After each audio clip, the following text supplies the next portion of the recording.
All right, let's dive right in. Welcome to This Explainer. Look, if you work in real estate or honestly any service industry, you need to know that search just went through its absolute biggest overhaul in a quarter of a century. And the scariest part of this whole thing, most agents don't even realize they've already lost ground. This was actually the massive flashing red light warning from Jeff Lobb. He's the founder and CEO of Spark Tank Media during a recent session at Inman Connect San Diego. So today we're unpacking exactly what he shared, we're going to look at the data, and we'll walk through exactly why the old rules of getting found online are officially totally obsolete. I want you to really notice that word invisibly here. See, Google recently executed a massive pivot toward AI-driven search, folding just an enormous amount of everyday query traffic directly into Gemini's conversational answers. And according to Lobb, this is completely rewriting how consumers find real estate agents, lenders, title companies, attorneys, the whole shebang. The paradigm has shifted so drastically that consumers are now making decisions before an agent even knows they were in the running. You aren't just losing clients, you're losing them without a single trace. And this shift Lobb described, it isn't just about Google indexing pages differently behind the scenes. It's a fundamental change in human behavior. Think about it. In the past, we type a few keywords into a little box and click through a list of blue links, hoping to find a good website, right? But now, search is a direct conversation. Consumers ask a complex question, they get a synthesized AI answer, and very often, they never even click through to a website at all. Which brings us to Section 1, the end of traditional search. So what does the end actually look like in the real world? Well, it looks like this absolutely staggering statistic. Lobb cited industry estimates showing a 20 to 40% drop-off in traditional search and click behavior. Just take a second and think about that volume. Up to 40% of the traffic that used to reliably click through to your websites is just gone. And why? Because AI answers are now instantly absorbing those queries. They're giving the searcher the answer right there on the search page, completely eliminating any need to generate a page visit for you. The real-world impact of this is immediate. Historically, a home buyer or seller might start their journey on a major portal like Zillow or Redfin, or maybe by doing a really broad Google search. But today, they are increasingly bypassing those platforms entirely. They're going straight to AI platforms to ask directly for home valuations, agent recommendations, and referrals to attorneys or lenders. Lobb argued that the core issue here actually isn't the consumer behavior, it's a supply-side problem.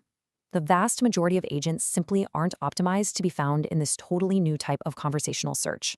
So let's talk about the solution. Section 2. What is AEO?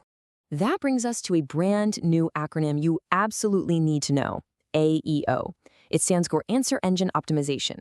Sometimes you'll hear it called AI Engine Optimization, but either way, this is the new companion discipline to traditional SEO. See, part of what makes AI search so vastly different from traditional SEO is how the underlying technology actually works. Large language models, they don't just blindly rank pages based on backlinks or keyword density anymore. They actively read, synthesize, and reason through human language to generate a direct answer. So AEO is the practice of structuring your entire digital footprint so that when an AI model is reasoning through a consumer's question, it chooses you as the definitive answer. Now for Section 3, the AI review threat. This ability for AI to kind of reason through language can actually majorly backfire on you. Lobb shared this really visceral anecdote at Inman Connect to prove just how dangerous it is to ignore AEO. He called it the Brooklyn brokerage test. Get this, while he was literally on a phone call with a brokerage, he asked an AI platform which firms were among the top in Brooklyn. The good news? The brokerage he was talking to actually popped up in the results.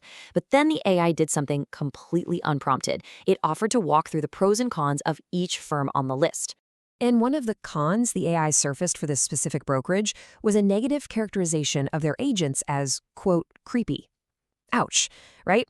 Now, where on earth did the AI get this? Well, it pulled that specific wording from a 4-year-old Yelp review. It was completely unrelated to the brokerage's current standing, but the AI model judged it credible enough to cite as a foundational reason not to use them. As Lobb pointed out, AI can and absolutely does read your reviews, and it actively synthesizes that language directly into its answers. And to make matters worse, this problem is complicated even further by just the sheer volume of fake data out there. Lobb pointed to industry estimates showing that just under 25% of all online reviews are actually AI-generated or just sound totally inauthentic.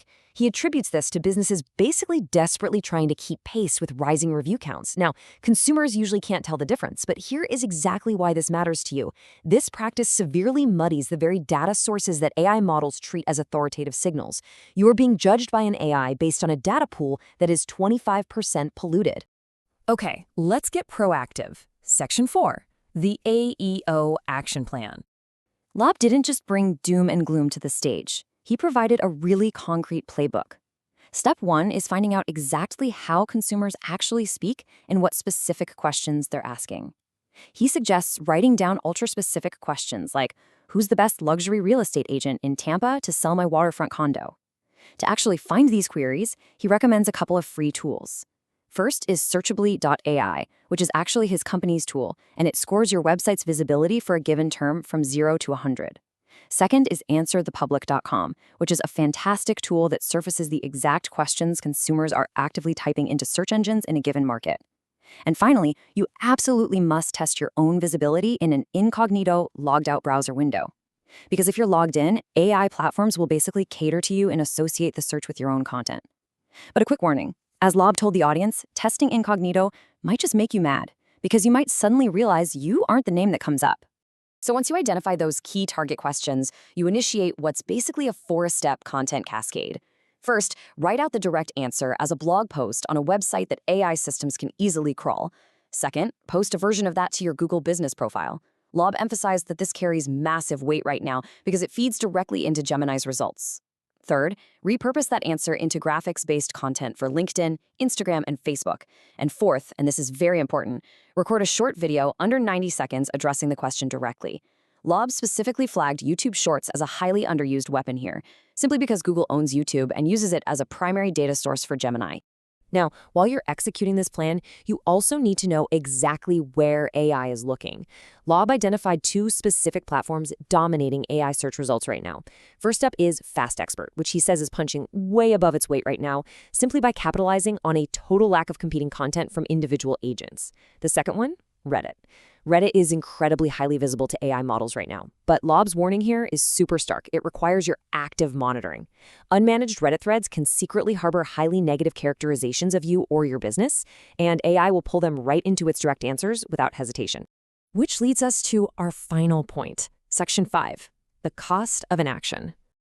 Lobb made the real risk here incredibly clear. If someone asks an AI who to hire, and you aren't part of the answer, you have literally no way of knowing you ever lost that opportunity. You do not need a technical SEO background to understand this. You just need to think like a modern consumer who is using AI every single day. This is that invisible loss we talked about right at the beginning. In the old days, you could just check your website analytics to see if your traffic was dropping. But now, the entire transaction of information happens entirely off your website. The real risk isn't just losing business. It's the terrifying, completely invisible nature of that loss. Lobb left the audience with this super powerful thought, and I want to share it with you. You can look at that as bad news, more work, or as an opportunity. If you get ahead of it now, you won't be the person 5 years from now saying, I wish I'd started this sooner. We missed that boat with Google. This is the new one. It's basically a fleeting opportunity to get ahead of the curve while your competitors are still out there obsessing over traditional keywords. And that brings us to the ultimate question you have to ask yourself today. When that next buyer or seller in your specific market pulls out their phone and asks an AI model exactly who they should hire, will you be part of the answer? Or will you just disappear invisibly? Thank you so much for joining me for this explainer. Start auditing your questions, get into that incognito browser, and take control of your AIO today.